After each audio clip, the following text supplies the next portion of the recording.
All right. Facebook's foray into the metaverse lost them $13.7 billion in 2022, yet forecasters are predicting we'll all be shopping in virtual reality by the end of this year. I don't know, online brands like Warby Parker and Bonobos are now getting foot traffic in the physical world, so things started to seem like they're all turned upside down. How will we be shopping in the future, and what will that experience be like? To answer these questions and more, I have my guest, Katie Mckee. Katie is a Fortune 500 e-commerce strategist and founder of Morphology Consulting. Through her consulting practice, she helps retailers and brands create profitable growth by making algorithms, be it Amazon, Shopify, Google, etc. She helps make those algorithms work for her clients. But first, welcome to this week's episode of Make Sense. It's a video podcast that simplifies complex issues, and there are a lot of them, at the intersection of tech and people. So whether you're totally hyped on artificial intelligence and ready for the robot takeover, or you want to crawl into a cave after deleting all your social media accounts, I'm here with my guests to help make sense of what's going on in the world of tech so that we can all design ourselves into the future.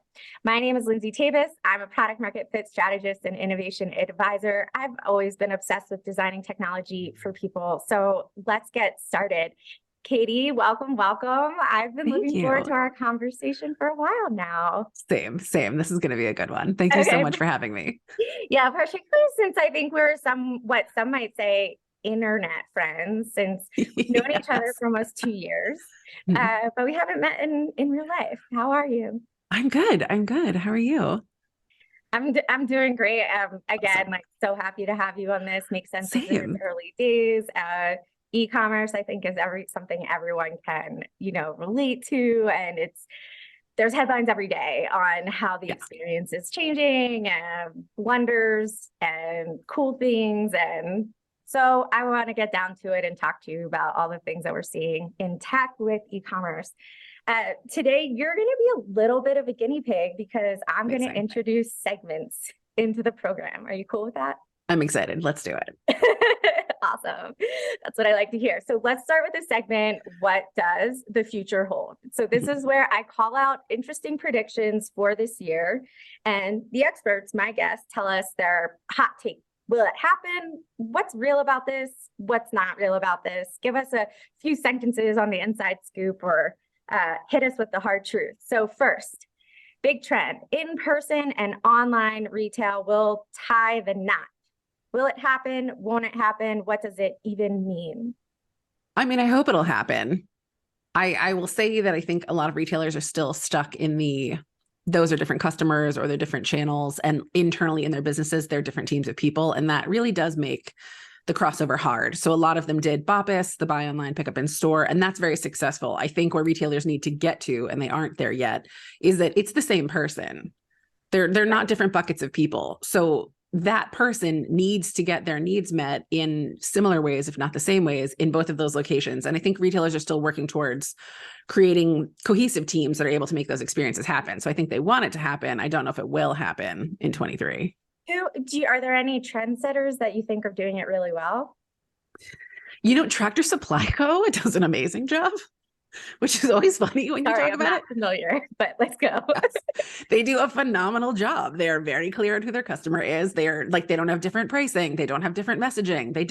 It is a very get your information here, buy it here. And it is a cohesive, clean, graceful experience. So I would say retailers take note. There's a lot of sort of hacks and tricks that people get into, and don't.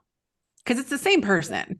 So if your experience is different online and then I come in store, I'm going to be, if not disappointed, at the very least confused. And you don't need to do that. Let me trust you. Yeah. Right. You're actually you're speaking to something that I was very interested in academically, 15 years ago. I wrote and did my graduate research on service design and, crossing the chasm between the front stage and the customer experience and the backstage and all the stuff in the computers, right?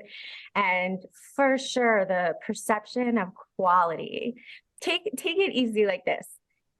Everyone has a experience going to an ATM. They walk up to the ATM. If the ATM is broken, they're annoyed that they have to go into the branch, right? There's quality, there's a perception of quality that is lost when you Yeah. can't move from channel to channel. Or take any of your telecom providers, you see an Oh God, ad yeah. call in on the phone, the call center people tell you that the deal is only available if you go into the retail store. You go to the Right. retail store, they don't have any notes about your conversation on the phone. Right. This is just years and years of these really big companies. And you work with Fortune 500, right? Yeah. Really do. big companies that acquired their technology in silos for Yes. so long. Yep. And they've been really reticent and slow to build the hooks to move the Yeah. data between the two. I mean, it's hard, right? Like I've worked at Fortune 500s and I work with them now. And on the one hand, on the outside, you're like, just make this cohesive. On the inside, I mean, these are billion-dollar movements. It takes forever. There are thousands of people involved. So it's not, I don't think it's for lack of desire, but I do think it's such a large undertaking that they sort of backburner it in favor for sort of other things that are happening. And I truly think the messaging across them is the big part. I think that you have people that are doing great jobs in each silo and they have disparate data. And like, you're not going to get through that in a 20-minute stand up. You Right. guys have different data. It sounds wrong. So you're just kind of like, okay, one of you's wrong and move on. And like, no, collectively it's a problem. And it's a much bigger undertaking than I think we all sort of think about when we're in the store. Cause you're right. You're like, why doesn't my Target have this lotion that the app definitely said it had? Right. And you're mad at the store or you're mad at your, right? Like it messes up your day and it's dumb, but it also feels like it should be easy. And like, in fairness, it's not. So shout out to retailers working on it. I do have a lot of sympathy for the fact that this is not easy. Some of our biggest companies, Fortune 50 companies, are relying on data servers that were created in the 70s in the Philippines, and they don't have anyone that knows how to update it. And I kind of equate it like I went to Haiti in 2012, volunteering with Engineers Without Borders. And when I looked around at their water and sanitation systems, it's not great. It's non-existent, right? And I came away with the hard truth that you'd have to lift like everyone up off the island to install new piping and then plant them back down. And I feel that way with a lot of big Fortune 500 enterprises, is that to really fix these things quickly and elegantly, you almost would need to do that. And that's not an option, right? Right. Right. All right. Second headline. Secondhand fashion. Old clothes are a big business, particularly with brands wanting to own more of the resale of their clothes. Tell me more. What do you know?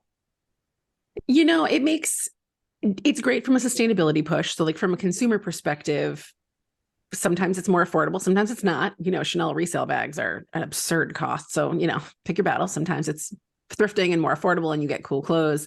There is something to be said for sort of moving all of us in the direction of buy one thing and have it last a long time rather than do the sort of like fast fashion model.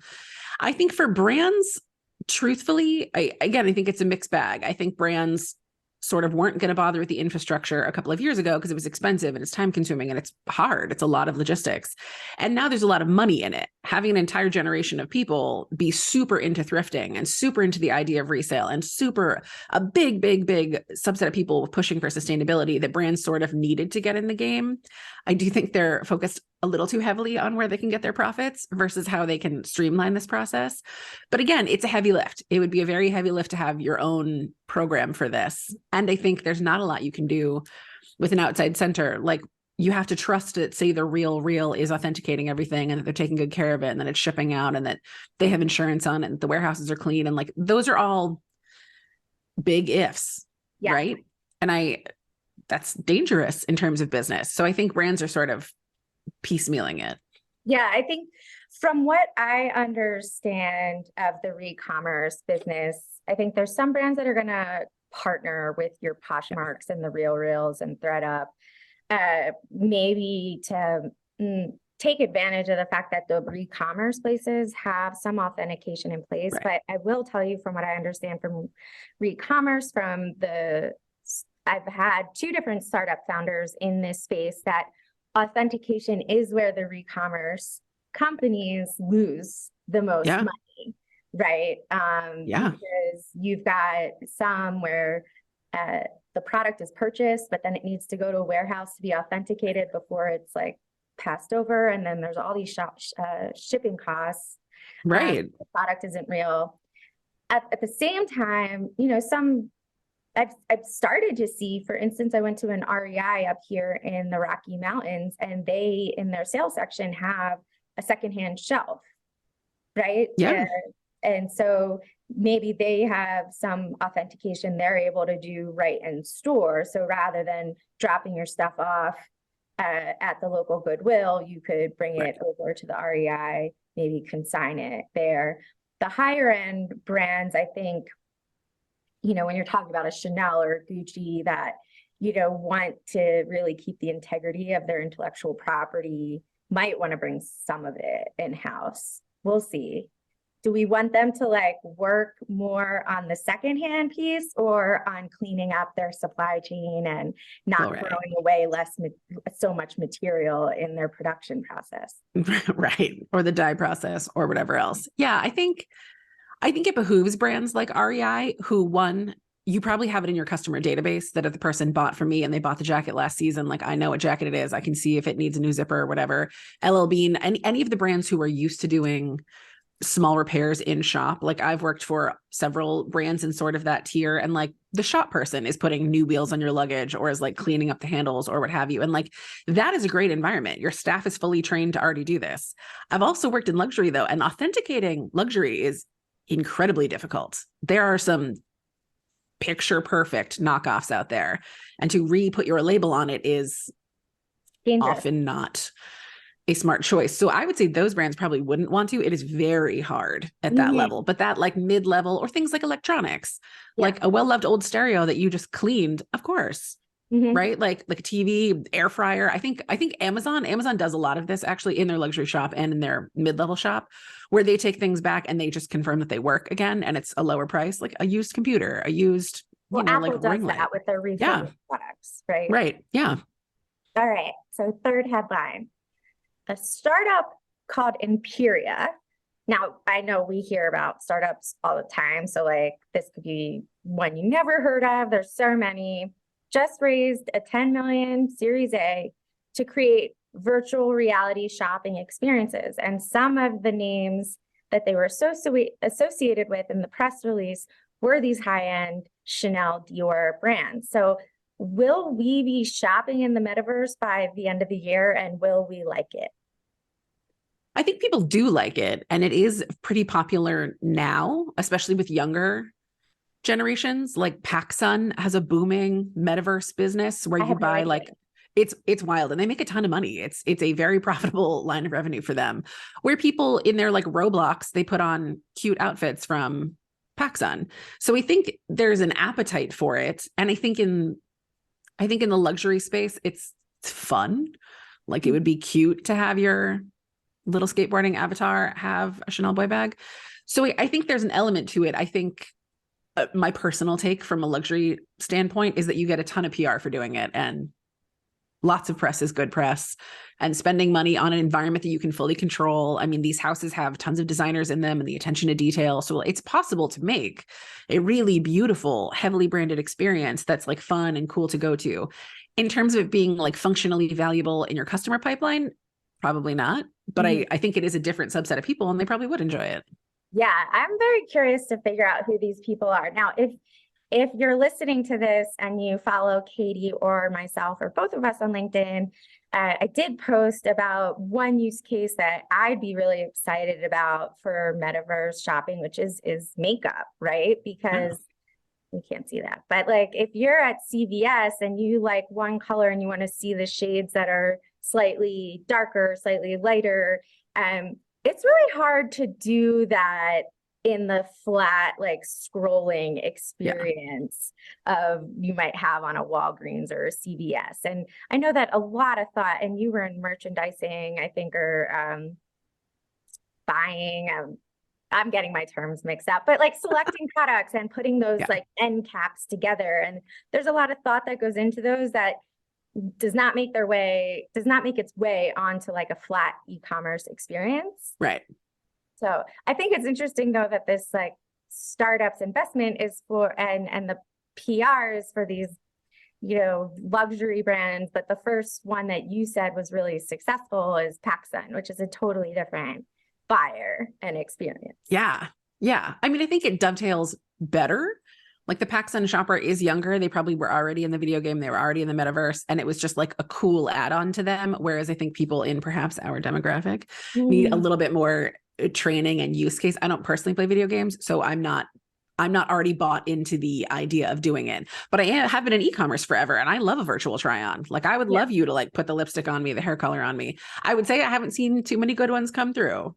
Right. So there is always that, like, we've been trying it for a while. It would be great if you could really color match on yourself in a store with your phone. I know a lot of startups have been trying that, whether it's the color matching or with makeup or, you know, fitting with pants. That's all really, really hard. And I do understand that, especially when it comes to clothing and makeup, you know, I think it's hard for consumers to buy new brands that they're not familiar with how it fits online. They want to go try it on in the store and then maybe they'll go find it online afterwards. Yeah, touch it, feel it. I think back to like the first question, this is sort of where we're supposed to be bringing it together. Like there's a lot of Amazon data around how many people get information from Amazon while they are physically standing in the store from which they will buy the product. Yeah. Right. Like it's the same human being. Everybody does. It's some crazy number. It's like 77% of people of Amazon users do that. And you're physically in the Nordstrom or the Neiman's, like reading the reviews on Amazon before you buy it from that retailer. And I think that's where retailers miss it a little bit. They're like, these are different pockets of people. And like, no, she wants that from you. I would love it if you would give me a good way to color match while I'm physically in Sephora, but I don't have to like jockey for the mirror with someone. Like I would love that. Right. Right. That's awesome. I can't help but think about it. And we're going to go into our next segment called the deep dive. I want to talk more about in-person and online retail and how they can get more integrated. The experience I was thinking about now, I'm a homeowner, so I find myself at a Lowe's and a Home Depot fairly often. They are actually really good about, you know, setting your store location. I use their online site to find the aisle and the bay where I'm looking for the product that I want, you know, and so I think that's an experience where that is really good. Now, I think the retailer would probably like it if I had signed into their website so they could know that I was intending on buying this thing. But using the store as a way to help customers, using the online store as a way to help customers navigate the physical store, I think is really helpful. So going into 2022, you had a Forbes mention where you talked about the need for retailers to find those connection points between physical and digital. So what has a year or so have passed? What does it look like? Where have there been really cool integrations you've seen, and what more needs to be done? Yeah, I think that's a great question. There are some people who are doing cool integrations, and I think that's a good way to put it, because I'm not seeing people do a great holistic job. So when we were talking to Forbes, it was really around like using data. Like you can't get real data physically in a store, right? Like unless you're stopping each individual human and you're asking them questions, and people lie on surveys, not even intentionally. Like you just sort of like blurt out an answer and like keep moving. There's no real way to measure intent. There's no way to measure what they needed or what they wanted. There's no way to see what they wanted and didn't get, so they traded into this other thing. That's where retail needs to pay closer attention, that you are able to get all of that data from your own physical store. If you're on Amazon, you can get it at the category level. You can buy a lot of this data from a lot of different partners. But we've spent a lot of time in this space in a push model where like we, the brand, are the arbiter of taste. So we make whatever it is we want to make and we push it at you and we talk you into buying it. And we have gorgeous ad campaigns and we may have a promotional strategy and we have people in store who talk to you about it. We will make you want it. And it turns out that humans aren't actually very susceptible to that. And when we have a place like Amazon or a website where we can type in the literal thing that we want, the expectation is that we'll get it, or that we'll get something close to it. And I think that's where brands and retailers are missing the mark, is that people have been screaming into the void for a decade at this point of exactly what they want, and we keep ignoring them. Mm. Or you come up with something cool and pretty, because Home Depot has that like paint try on thing that you can like bring and get the scrap and put it in your room, and you do it like on an app in your house. And like, I think that's very, very, very cool. Mm-hmm. But it's not 100% translating to my experience in the store, right? Like they might not have it. It might take too long to get it. The paint guy might not be there. Like there are a lot of gaps where you're like, yes, we did this cool thing. Did the customer enjoy it? Or did we, the brand, think it was cool, and so we pushed it out? Because there's a lot of that. There's a lot of a lot of that, right? But right. A lot of brands and retailers hire marketing agencies to create these cool concepts, but it's just another pig with different lipstick to go with what you were talking about at marketing in the e-commerce brand and retail world. It's very much like stand on my soapbox, with my megaphone, which is what you described. And a lot of these shopping experiences are the exact same way. Like, here, try this cool thing, but it's not connected to the supply chain, the inventory, anything like that. It's not deeply integrated enough. And to come up with the term I used earlier, it doesn't bridge the front stage, the customer experience, to the backstage, the technology behind the scenes. It doesn't bridge it that well.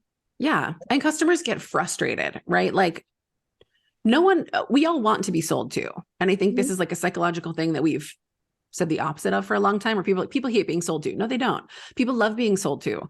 Our lives, especially in the US, in capitalism, like we are consumerist people. Like I want to buy from you the food that I want, the drink that I want, the clothes that I want, the makeup that I want, the hair products, the vacation. I am buying all this stuff all the time. I want it.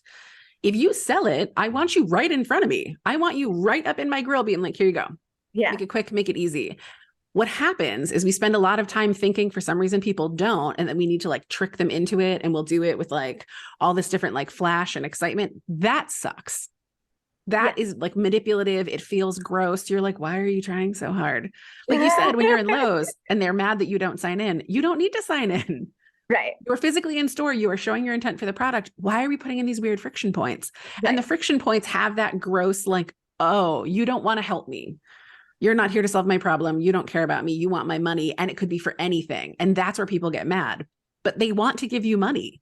Yeah. We're already on board with that. Like you don't need to like steal it from me. I want to give you money. Help me solve my problem. And I think that's where the disconnect is, because you're right. There are all these cool experiences, but like, was that a problem for anybody? Right. Or could we have spent that time and money like solving a problem for people?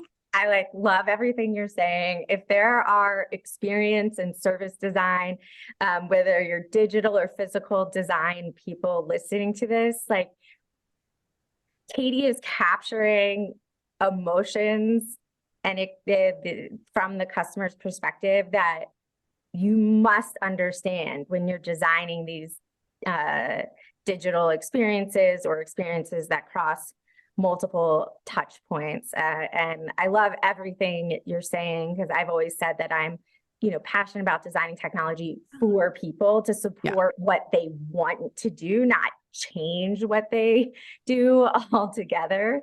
And I can't help it, and this is a total aside, but can't help but think, exactly what you're saying, we want to buy things. So I manipulate the Instagram algorithm all the time. I want to shop for furniture or like discover new pocketbook brands. I find the ad and start interacting with an ad for one pocketbook brand. And then all of a sudden I can go through my feed and discover like all these other brands, right? Yeah. And I think when it comes to like digital advertising, which I know you work in with as well for your clients, I just always wish that I could like customize my ads and tell them which ads to serve me. Right. Right. And you are. Like you bring up a great point. You are doing that currently, even without you, like even without you personally, like you are choosing it and you manually are doing it. Instagram is a very sensitive algorithm. Like it does know what you want to look at already. However, brands pay for ads, and brands are the ones who decide what their targeting is. And brands are the ones who are like humans, people with blonde hair, people who had a food today. And you're like, you think people who ate a food today are in market for Nikes? And they're like, yes. And you're like, think there's probably better targeting we could do, which is why you get crazy ads, right? Like I have a long running joke because it has not died yet. Wayfair sends me ads 82 times a day, literally, for water bubblers, like in a gym, like the big metal thing you like put into the wall. And you're like, I watch cat videos on the internet and I talk about e-commerce. I don't know when you got she's a gym owner. Well, I like the jokes about like someone bought like a toilet bowl from Lowe's and then all of a sudden they're getting served up ads for more toilet bowls. And you're like, I don't need 20. I don't need 20. Right. So I think what I end up doing, unfortunately, is sometimes I end up reporting ads and saying, I don't want to see ads like this. And which I think is the opposite of what these algorithms and ad servers really want you to do. They don't want to report ads that are honest ads. I just want to be able to tell you, like, right now I'm shopping for pocketbooks and for new home decor. Show me as many ads as you want. Like, give me all the promotion codes and like I will click on every single one. Right. And you've been staring at me since 2012. Like, my hope and a lot of people's hope is that you know exactly what I'm going to buy. You've been living in my hand for 10 years. You know what I want to look at. I think that's the funny thing, though. This goes back to the gap, Katie, between what we think companies know about us and what they actually do know about us, right? Yeah. Companies are sitting on an incredible amount of data, but some of that data is locked away in the Philippines. Like they don't the silos, know to actually process it to make it information and insights. So while, yes, I've been using Instagram since 2012 or something of the sorts, and I've been using it for 10 years, and everything in the media tells us that these algorithms know way too much information about us. There is a gap between those two understandings when you look at the ads you get and you're like, actually, this is like not accurate at all, right? So I think from a brand and retailer's point of view, like ads aren't targeted enough, maybe because they're not targeting correctly. They're saying anyone that ate today should want to buy a pair of Nikes, which is false. But also, like, there's still a fairly expensive gap in understanding who that ad is being served up to and whether they're likely to purchase. For sure. There is also, I mean, that is an excellent point, and especially in terms of like where data servers are. There's also in the middle part, like I run into this a lot, which is that a lot of brands do not store or read their own data. They outsource that. So one, for the love of God, stop doing that. The only thing you should be owning is your data. It's the most important thing. Stop outsourcing that. And two, because you outsourced it and you outsourced it to usually an agency, and agencies are mostly relationship management, like that's how they get their billable hours. You never get bad data, right? Like you told your agency to tell me something good. I've never met an agency that did not, within the first 20 minutes, make some joke about massaging data to tell a story. And you're like, right. So brands are sitting on all these decks and all these reports about how they're the prettiest girl in the room. And you're like, we missed a real big boat there. Yeah. And there's no way for them to know because they outsourced it. It's someone else's job. You're supposed to look at it and give me the information. And I do a lot of deep dives with clients on this where I'm like, hey, I don't know if you noticed that like this concern comes up in every single one of your reviews. And they're shocked to learn that like they sent out an entire shipment of jeans that had the wrong sizes on it.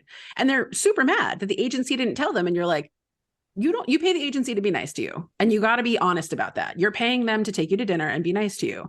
When they show you decks where they're like, yeah, 0 of these ads landed because you were out of stock, or because the claim is wrong, or because the targeting is weird, or because you decided that you're suddenly like a prestige hair care brand, but you're not at $7.99. Yeah. The agency's not going to tell you that. You don't pay them to be mean to you. In fairness, people pay me to be mean to them. So that's what I say. Part of my job. Hire me to be to shoot it to them straight. Right. But they're always shocked, right? I mean, I have 1,000 stories, I'm sure you do too, where they're thunderstruck to hear what customers actually wanted. And you're like, this is your data. I pulled it from your back end, but it's not someone's job, right? And I think that's where, back to the very first question, there are these data holes because we either are on different teams or we store them somewhere else or it's fully outsourced and there's nothing you can do with it at that point. Agencies aren't paid to tell you the truth because I think this sounds negative to agencies and I think that that's unfair. Like I think when brands reach out to an agency, they're pretty clear on what they want to hear from them.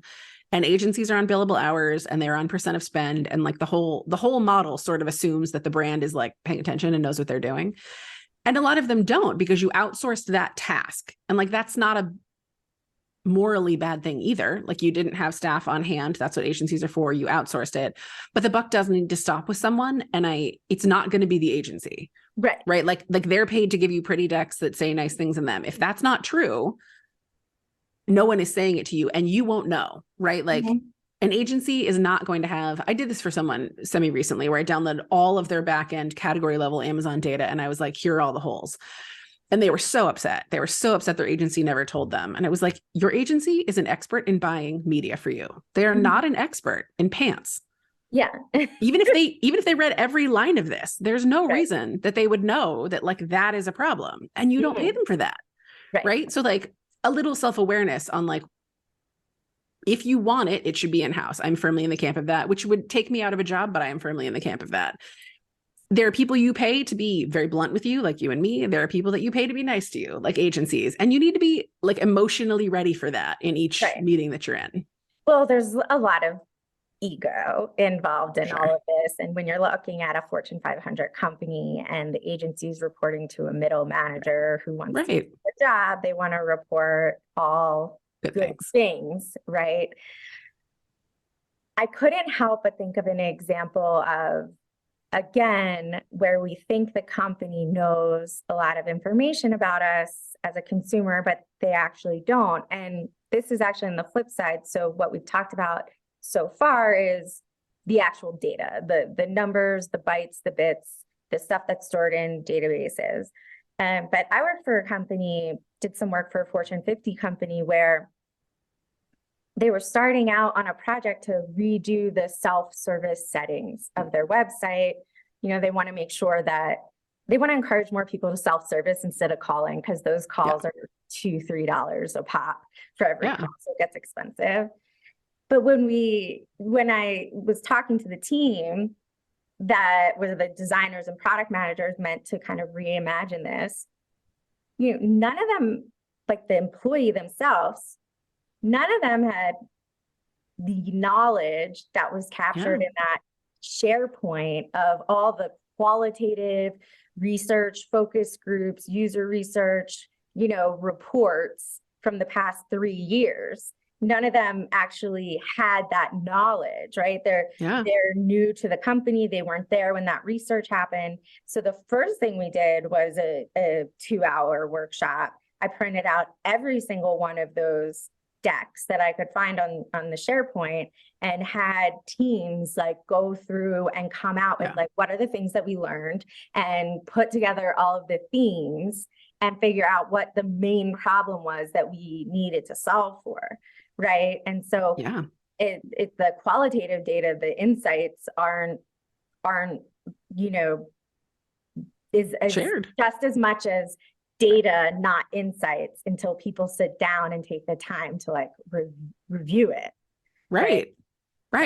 And you're right. It takes a ton of time. And probably, I mean, I've worked in large companies as an employee and as a consultant, and I can tell you that, they probably bought a lot of data and it's probably sitting somewhere. And it's not someone's job to analyze it. And you probably have teams of analysts, but they're not holistic. They're not doing the whole company. Right. And you're not giving them enough time to do the upfront research because that project had to be delivered yesterday. Right. Or you stopped analyst level at like a 22-year-old and and you don't, you know, agents of the thing, you don't trust the 22-year-old in the meeting when she's holding up her hand and she's like, whoa. I think we forgot an entire race of people here at makeup company. Should we maybe like make makeup for them? And, you know, the people at the top are like, I've been doing this for 40 years. No. And you're like, oh, okay.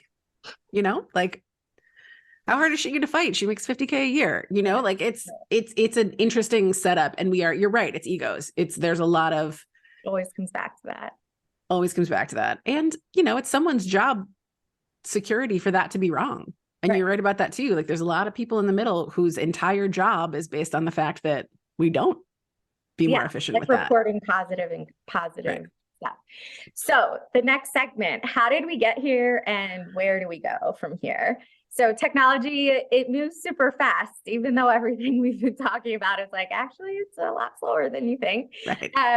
And the news likes to tout like, all the investments and future possibilities. And we've talked about Metaverse already, but a lot of the times it's pretty far from reality. So in this segment, I grab an interesting headline or trend to talk through. And this week it's why retailers and platforms are rushing to incorporate AI and ChatGPT into online shopping. So this article was on Modern Retail last week, and ChatGPT has come up a few times in previous Make Sense episodes. So what's actually going on? Are retailers and platforms rushing to incorporate AI and ChatGPT? I think they're rushing. I think there's an element of it's new and exciting. And people have been talking about AI and machine learning, like vendors coming to you since I've had jobs. So people have been talking about this for more than 1 decade. So the fact that it's sort of like there's finally a tangible product and you can sort of use it, I think people were primed and ready for it. I will also say that I've seen people that have been using it, and I have yet to see a ChatGPT piece of copy that wasn't 90% incorrect. Mm-hmm. And I think there's a big element of it sounds exciting. It sounds like it will save time. I've had clients who, I will tell you lightly mean stories. We will not talk about the client. We were reskinning their website and we're going through the different UX placements. And I kept pausing and being like, didn't you update that copy? You need to update that copy. That copy's wrong. You need to update that copy. And we get to the end of the meeting and they're like, how do you feel about ChatGPT copy? And I was like, it's trash. Is that what you put on your site? And they were like, oh, it's so much faster. And I'm like, I hear you barking. That is a very big selling point. It's so much faster. But ChatGPT learned on the websites that are in market right now. And as someone who gets paid to fix them, most websites in market right now are mediocre at very best. Mm-hmm. So what you are getting is the average of mediocrity, then watered down to whatever your question was. So it's not good. Could it be good? Yes. Is it a good idea to use right now on customer facing information? Absolutely not. Well, could it, right? Could it be helpful in the process? Yes. Do you want to go into ChatGPT, ask it to write a product description for this black sparkly sweater, and then just lift the copy and put it straight on your website? Absolutely not. My first guest, Ariel Schneidman, she's a product marketing, you know Ariel. Yeah. So she talked about ChatGPT as being like her robot thought partner when she's developing value propositions and copy. She'll go to ChatGPT and put in terms and see what it says, and it gives it kind of, when you're working solo and don't have a partner to collaborate with, you can kind of go back and forth with it, but it is not at all ready to go straight onto a website. Right. And I think that's a big value prop, right? You're absolutely right that it's wonderful to be able to double check things. It's not real though. We all have that one friend who gives you a Wikipedia article every time you have a question. And you're like, that was someone's personal emotional thought. This is an op-ed. It is not actual data. This isn't real. It's the same thing with ChatGPT is that, and this is true, this is pre-ChatGPT. We run into this a lot, auditing accounts where brands would tell me what their search terms were. And it would be like, no, Nike Adidas is not one of your search terms. And they'd be like, oh, yes, it is. And you're like, I promise you it's not, because it's legally not. So it's absolutely not one of your search terms. Right. And they'd be like, it's a popular one. And you're like, yeah, that's a different sentence. Yeah. ChatGPT measures popularity, right? It's doing the same thing. It is scraping and then re-ranking things by how often it's stated. That doesn't mean it's right. It just means it's popular. And so you end up with, all the political prompts you can put in, it's just whatever the last 8 websites it's read about whatever that thing was. And you're like, yeah, that's still also not real. Mm-hmm. If you asked it for a real piece of information and it gave you marketing BS back, that's not a real partner. That's not someone, you're not sharing information with them. They're giving you an amalgamation of what the internet said in the last couple of hours. And that's a very strange place to be getting information from, right? It's a mess. So we have to be pretty smart about what we use ChatGPT for. I used an example before where I often go to Google to find templates, get me started on writing a workshop syllabus, or get me started writing a recommendation for someone. What does that template look like, right? Now, if I went to Google, I'd get pages and pages of results. I'd have to click through 5 or 6 pages. and figure out, decide which template I like the most. There'll probably be some analysis paralysis and decision fatigue. So going to ChatGPT and it's spitting me out just one template, it just gives me a starting point. I'm not, using any of the accolades for this recommendation. I am just saying like, oh, okay, I need to say like, dear whom this may concern, and like introduce who I am and like the pieces. But I think, the one thing everyone should know is that like when you use ChatGPT, it doesn't give you its sources. Right. So if you're looking for factual data, right, or you're trying to get help writing a product description, like you could be writing a product description for Chanel and you're getting input from ChatGPT that's taking product description from Walmart, right? And like, and if you don't know that source, you're degrading your brand and the perception, the quality perception of your brand. So and it's going to mess up your data, right? So like a big part of the user experience on a website is getting information. Like you want that specific brand to tell you why them, what problem it solves, etc. Most brands right now are guilty of blanding, where like they all have that same logo and they're all like millennial pink, or that like light grayish one that's very popular right now. So all the copy is sort of like cheerful gibberish. That's what ChatGPT learns on. So when you're like, I am a razor company, razors are pretty standard. As far as I know, I'm not from a razor. It's a weird choice because I'm not from a razor background, but they're pretty standard so far as I know, right? Like it's a handle with blades on it. That shouldn't be that hard. Most razor websites talk about them like that. There's no value prop. They don't explain what it is. There's no benefit to you. There's no like, you specifically want this one, not that one for reasons. So when ChatGPT goes to get that information for you, you are going to get the blandest of the bland, and it won't make any sense. Like there'll be sentences, but it'll be like, girls laughing at their salads and tampon commercials. Like that's the level of data you're getting back. And like customers already don't like that. Like we need to go in the direction of like, you tell me, listen to me, say my problem, and then you tell me how you solve it. Like that's how the internet is supposed to work. And that's why Google keeps coming out with all of these endless, Google's going to shut this down soon. Google keeps coming out with all of these endless updates that are like, please stop using the internet wrong. Like the helpful content update where they were like, for the love of God, you should not have a blog on your handbag website. That is the craziest thing anyone has ever heard of. You are selling handbags. Stop writing think pieces about handbags on your site. Because when you Google stuff now at like, I need a template for blah, blah, blah, you get 900 blog posts about someone's grandmother and like her trek to school in like the 1890s. And you're like, oh my God, do I start it with to whom it may concern or not? Right. And the internet got messy because Google can't tell. No one has authority in any of this. So Google's like, I don't know. But Google's a lot to blame, not even slightly. Like they fed the whole SEO industry. And I also had a post about this on LinkedIn, is that trying to figure out how to optimize like search engine results, particularly on Google. It's like, there's no one engineer that can tell you exactly what Google's algorithm is promoting these days, but they created like a whole, you think that might be wrong, but I will just say that algorithm has been built for 22 years. So, and I'll say it even about LinkedIn. You like ask certain people that even work at LinkedIn, like what type of content is going to get promoted.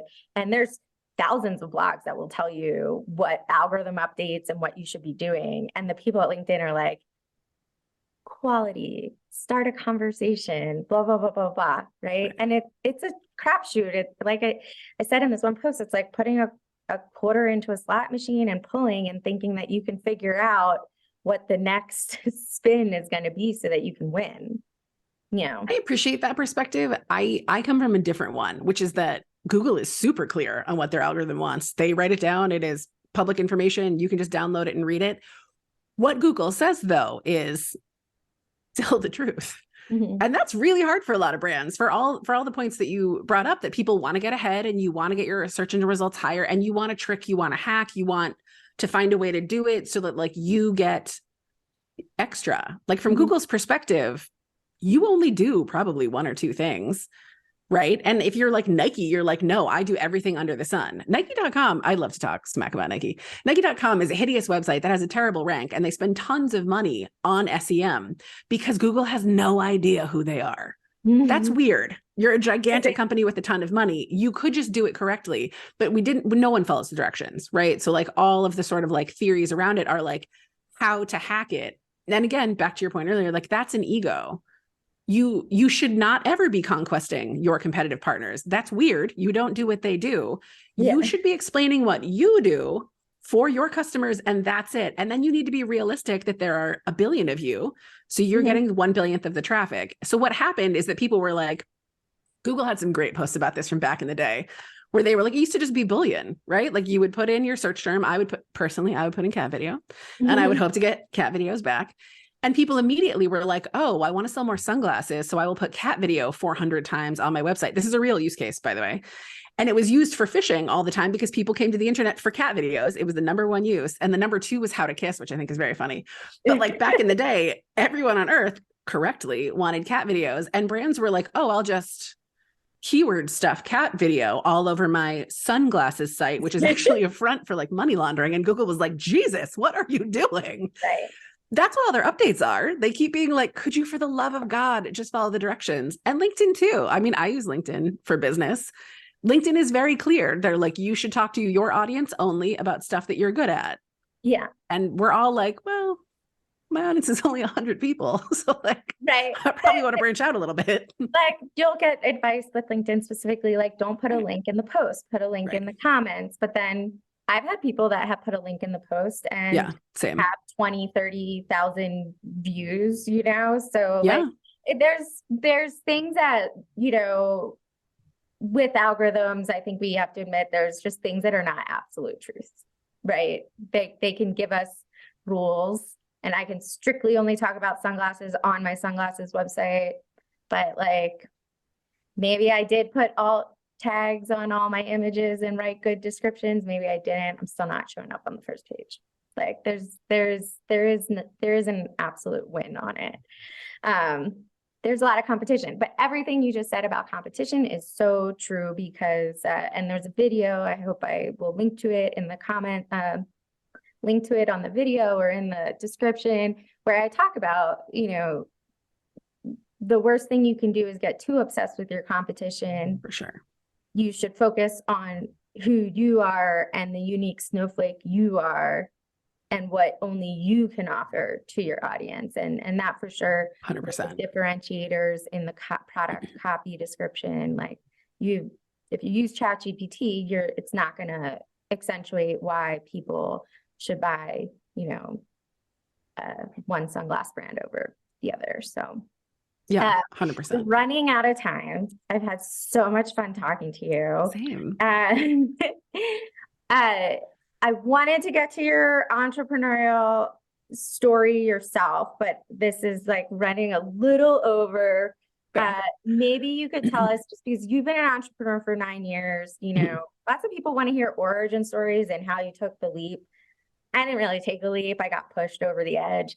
So I want to hear like one kind of, you know, blunder, how you recovered, what you've learned, and maybe, you know, something that it's something that you share with a lot of other founders and out there. Yeah, you know, my entrepreneurial biggest blunder is also one that I see from a bunch of clients. So shout out to Life Experience for making that an easier conversation. When I first started, I really positioned myself for the need that I saw in the market. Like I came from big companies. I saw the same problems all the time. I was like, okay, got it. We can consult on those 5 problems I've seen a cajillion times. And I was very much like, you're doing Google wrong. That's the problem. It was really hard to get traffic, which is funny because a very big part of what I sell to people is that I'm good at getting traffic. And I was not good at it on my own website. And it turned out that the same thing that I now tell clients all the time is like, I was stuck inside my own head. I was marketing to me specifically and to people like me. And there's, you know, 12 of us. So that was not useful at all. And it took me a while to be able to look outside it and be like, what do my customers want? What do they think is the problem? Like when someone reaches out to me, what do they say is the problem and they want my help doing? Because I can tell you all day long that you're missing 3 inputs into the algorithm and that's why your page doesn't rank. But if you don't care, that's not going to matter. right? And I think it's something that I run into, and I am a service business, so it's, sometimes a little bit different, but I run into a lot with clients that when you're looking at your serviceable, obtainable market, you need to look at the whole thing. It can't just be that tippy tip, the thing that like specifically happened to you and you solved it, because that's great. That's how we get innovation. All these entrepreneurs are seeing holes in the markets, their needs weren't met, so they find a way to meet it. That's amazing. But you have to be able to leap outside of your own head at some point. And I think that comes down to team, truthfully. I think that comes down to, you're a true believer. You need people who are like medium on board, but are like good at business, who will be like, yeah, it could be that. It's probably also these other things. So like, let's maybe talk to those people. So the lesson is, if we can tie it back, is like, try to leave your ego at the door. Yes, like always. you need enough confidence to start the business on your own. Like you need enough confidence and belief in yourself that you can pull this off. But then you also need to really enjoy humble pie and listen to other people's opinions. And you don't know how relevant that is right now for another project that I'm working on. So I really appreciate you telling that story. So I think if we're gonna make it make sense with e-commerce, is that, there's a lot of like cutting edge technologies, and we're probably going to continue to see some experimentation, but what the people really want is just incremental improvements in like the seamlessness between being online and then being in person. And the more we can have true integrations between online and in-person experiences, the better it is going to be for the specific customer. We'll all hold our breath on Metaverse and ChatGPT. It's really experimental. So don't go whole hog on that as a strategy. Right.